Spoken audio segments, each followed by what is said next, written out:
everyone, and welcome. Thank you so much for joining us for one of our weekly AT&T webinars here. I'm Sam. I'll be moderating this presentation behind the scenes today. If you have any questions, feel free to ask away. There is a Q&A box on the screen. It is completely anonymous, and I will make sure one of our AT&T focused advisors reaches out to you after the presentation to answer any questions you may have had, either through phone or email. Today we have Kevin Wan on. He is one of our financial advisors, very well versed in all of the AT&T retirement plans. He's here today to speak to you about the best and worst places to retire should you be considering relocating in your retirement after leaving AT&T. He'll be here to share some really great tips and strategies with you for that. Before he comes on, I want to quickly remind you, we are not AT&T here, so please keep that in mind. We are not affiliated nor endorsed by AT&T. We are a completely independent group of financial advisors. Speaking of financial advisors, I will be entering a link in the presentation. It'll pop up right above Kevin's head. Click directly on that. It'll guide you to our website. You can book a free 15 or 30-minute block of time with one of our advisors. You can also subscribe to our newsletter, read the many blogs we have for AT&T employees and retirees. You can subscribe to our YouTube, and you can also follow us on LinkedIn. We post a lot of content on both of those platforms that we really feel you get value out of it if you considered giving us a follow, and we would be very appreciative if you did so. And without further ado, let's jump right into it now with Kevin Wan. Hello, I'd like to welcome everyone to today's webinar. My name is Kevin Wan. I'm one of the certified financial planners here at Wealth Enhancement Group. One of the topics that comes up quite often amongst retirees is once they retire, should they remain in their current place of residence, or is there a possibility of moving out of state to another state, or perhaps even overseas? So today we're going to cover some of the topics that go into this decision. We'll cover some of the tax considerations, the different cost of living costs for different areas within the country and even overseas. And then we'll talk about the healthcare and economic considerations. But the bottom line is to make sure you have a well thought out plan and have a good plan in place. Now, there's a saying, without having a plan is planning to fail. And you really don't need to be in that sort of situation, even if it pertains to retiring somewhere else. A company like Wealth Enhancement Group, we do offer a complimentary, what we call the Retire Kit. So if you don't have a plan in place, we can certainly put that together for you. It is on a complimentary basis, but essentially what it is, it's gathering all those pieces of the scattered retirement puzzle, organizing the data, putting it into one comprehensive report, and then we're able to extrapolate those numbers into the future with various planning assumptions. And by doing so, we could actually show you what your retirement looks like year by year, all the way through life expectancy. We can even create multiple scenarios. We can create one scenario with you remaining in your current residence, and then scenario 2 could be with you retiring in a different state, or perhaps even a different country, as long as we have the data inputs for those two situations. So let's go ahead and get started. Now, a couple things to consider right off the bat is the tax considerations. If you plan to move to another state within the U.S., what is the different tax impact? Not only with property tax and sales tax and all the other taxes, it's really important that you gain a good understanding what those taxes will be in that new area that you may be considering. Now, regarding some of the, let me blow this up. Now, regarding some of the no state income tax areas, you can see here there's several states within the U.S. with no state income taxes. That would be Alaska, Florida, Nevada, New Hampshire, South Dakota, Tennessee, Texas, Washington, and Wyoming. So would it make sense to move to one of these states with zero income tax to lower your tax liability? Now, some of the high income tax states, California is certainly going to be one of them. Now, think about this. The federal tax rate, the highest bracket, is 37%. But if you add on a 13% tax rate, state tax rate, like California, essentially 37 plus 13%, that's 50%. 50% or 50 cents of every dollar that you're bringing in on an income basis during retirement could be going towards taxes. So you certainly want to take a look at that regarding taxes, and you can see some of the other high income tax states like Hawaii, 11%, New York, 10.9, and then New Jersey up to 10.75. Okay, now when we take a look at some of the states, let me blow this up too. You can see across the United States in orange, red, and the maroon color, those are going to be the states with the highest state taxes. And then you can see what the rest of the country looks like in the lighter yellow and then the light orange color. Okay, so again, that's an important consideration to take a look at. Okay, now regarding property taxes, right, there's different states. It does vary state to state. A state like Alabama could be less than $1,000 annually for a median priced home regarding property taxes. And then you may have a high property tax state like New Jersey, for example. Typically those home prices are more, and then as a result, that also equals a larger property tax bill. So when you take in comparison here, in this example here, we have a retiree couple in their 60s. So would you rather pay a property tax less than $1,000 like Alabama, or somewhere like New Jersey, which is just under $10,000? So that $9,000 difference over a 20, 30, or even a 40-year retirement can equate to hundreds of thousands of dollars of extra property tax expense. Okay, now when we take a look at the property taxes across the U.S., let me blow this up a little bit here so you can see this. These are just averages here, state by state, but be careful, because if you pinpoint a certain county, a city and county that you want to move to, you want to make sure that you understand what those local city and county taxes are. So for example, like Texas, you can see on the screen here, it shows the base property tax rate at 1.38%. But we have a lot of clients who live and retire in Texas, but their property taxes are hovering in that 2% range once those additional taxes are added on. And even a state like California, for example, to the left there, you can see the base property tax rate could be 0.7%, but then when you add in all the additional special assessment taxes for that local area, it could easily raise that tax rate to 1.2 or perhaps even 1.5. So it's important to do your due diligence, whatever city and county that you potentially are looking at, that you really get the breakdown of what the total property tax bill will be if you do decide to make that move. Okay, and here you can see some of the highest combined state sales tax. That certainly comes into play as well, right? The sales tax that you pay. So you can see Louisiana, 10.12, Tennessee 9.61, Arkansas 9.48, Washington 9.47, and you can see the list there. But keep in mind, even if you take a look at, for example, like a state like California there in the middle, it shows 8.98%, which is an average across all the counties within the state of California.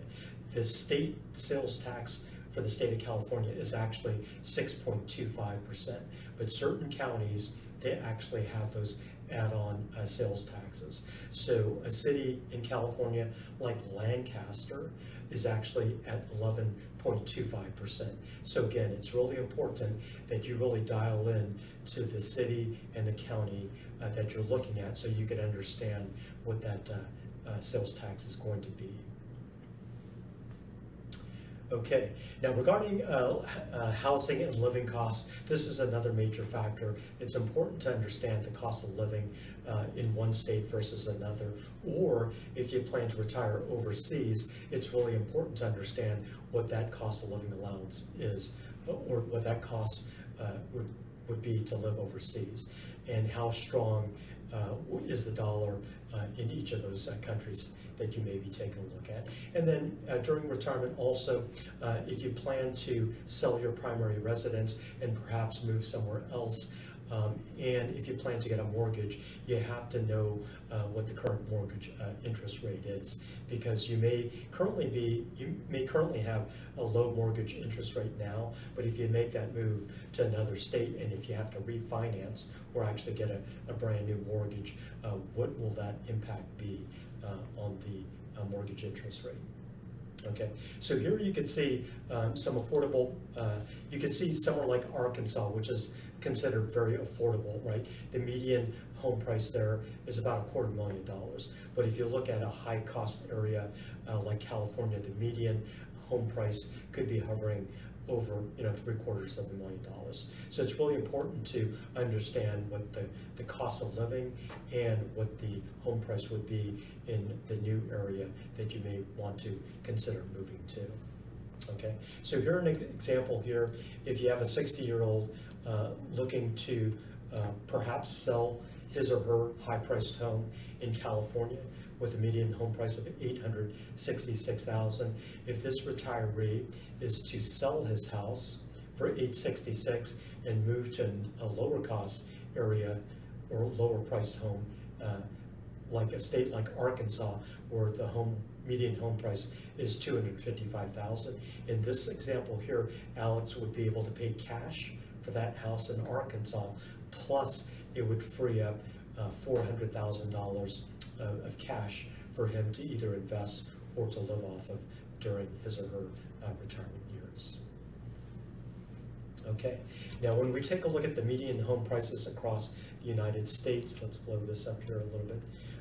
You can see in the orange, red, and the maroon colors, you can see that's sprinkled more heavily on the east and the west coasts, and there's some pockets of the orange, red, and maroon towards the middle there. But you can see for the most part, most states within the U.S. are going to be towards that left half on that median price scale there. So does it make sense to sell your house and move to a less costly area and free up that capital, free up that equity so you can live off of during your retirement years? So a lot of things to consider.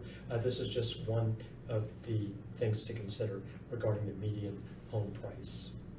Now, regarding retiring overbroad, there's quite a few factors to consider. We do have clients, perhaps they were born and raised overseas, or there could be a situation where they were military brats and they're accustomed to living overseas. Or you may have some retirees that have vacationed year after year overseas and have explored different countries, and they really enjoy those countries that they visited during vacation. So that opens up the possibility of potentially retiring overseas. But there's a lot of considerations that go into that decision. First off is financial planning. What is the impact on your dollar, especially if you're receiving Social Security and a pension? How far will that dollar go in the country that you are potentially considering moving to? And then what is the tax impact, right? The country that you're planning to move to potentially, does the U.S. have a tax treaty with with that country? What are some of the advantages and disadvantages from a tax standpoint? So it's really important to understand that. The next element, of course, is going to be healthcare. Typically, in the United States, we have fairly decent healthcare coverage. If you retire overseas, are you going to be able to receive that same standard of care regarding your healthcare? And then also residency and visa requirements. Some countries have very strict policies regarding these requirements, and then other countries may be a little bit lax on that. So it's really important to understand that to make sure you meet the requirements, because you certainly don't want to relocate overseas and then have to find out years later that you may not meet the requirements and have to move back. Now, regarding cultural adjustments, this is extremely important as well. If you've lived overseas before, you're probably a little bit more familiar with the cultural adjustments that need to be made. But for someone that's going to be first time visiting or even living overseas, it's important to be able to adapt to that culture, because if there's not a good fit once you move overseas, if it's not a good fit, right, the family's going to be uncomfortable, and the last thing you want to do is to have to move back, especially and incur all those additional expenses if that were the case. So it's important to make sure there's a good cultural fit, and that the adjustment to that lifestyle meets your requirements in retirement. Now, regarding the trial stay, a lot of experts, they do recommend this. Perhaps you could you could do a test run. You could live overseas for a couple months, still maintain your place of residence here in the United States, but perhaps try it out. Stay in an Airbnb or stay overseas for several months. Get accustomed to the local culture, and after those 2 months, perhaps at that point, you can make a more prudent decision whether you actually want to move over 100% to that new country. So a lot of things to consider there. Okay, now regarding the cost of living comparison, let's just take a look at some of the differences here of living in the United States versus perhaps retiring in Europe, Latin America, or in Asia. So you can see the average monthly expense in the middle column there. For the United States, we're using an example of $2,580. Now, if your living expenses are double that, or triple that, or quadruple that, you would simply just need to do the math so that you can see what your actual numbers are compared to some of these other regions that you may want to relocate to. So 2,508 for the US. You can see in Europe, the median range is 1,746, but even a country or region like Europe, there could be a big difference here. Like you can see on the screen, Bosnia could be $900 per month versus Switzerland, more at the higher end at $4,059. So it's important to understand the different costs of living based on those regions that you may be looking at. Latin America could be anywhere from $1,000 to $3,800. A country like Nicaragua could be $1,000 per month versus Costa Rica, which has gone up pretty significantly over the last, let's say, the last decade, as more and more retirees are moving there. You can see their average monthly cost to live there is $2,800. Now, again, if your cost in the U.S. is double that amount, you would just need to double all these numbers so that you have an apples to apples comparison. Now, Southeast Asia on the bottom there, you can see the range there from $1,000 to $3,200 per month. Somewhere like Cambodia could be less than $1,000 per month, maybe a little bit less developed versus, say, Thailand and Malaysia. Malaysia could be approximately $3,200. So hopefully this gives you a pretty good idea what the cost of living is in various regions of the world. But again, you would really have to dial into the exact region and exact country that you would be considering in, so that you could do an apples to apples comparison. Now, regarding mortgage rates, if you do plan to move to another state within the United States, if you do sell your home and you're purchasing a new home with a mortgage, it's important to understand what the current mortgage interest rate environment. It's currently hovering, plus or minus a few basis points, but basically about 6%. Currently with the Federal Reserve, they met last week. Those interest rates actually dropped 25 basis points, or 0.25%. So we're seeing the mortgage rates drop a little bit, slightly. And if the Federal Reserve, if they're going to drop the interest rate, say 1 or 2 more times by the end of the year, that could put these mortgage interest rates at a much favorable position, where if you are considering perhaps selling your primary residence and retiring to a different state where you actually need a mortgage, that could be advantageous to you in the next few coming, in the coming months here. Okay, so real estate, it certainly plays a role in that decision, and it's important to understand not only the median price of the home, but also what the mortgage interest rate will be and what your monthly principal, interest, taxes, and insurance will be on a monthly basis. Okay, now regarding healthcare, this is another important consideration to consider because healthcare is definitely rising for retirees in the United States. So to have that same standard of care in a different state, it does vary state by state and even, of course, country to country. So it's really important to weigh what that healthcare cost is going to be out of pocket. Okay, now regarding some of the healthcare costs here, this is just a rough estimate. Some of the states with a high costs per month for their healthcare coverage versus some of the states with a lower cost per month.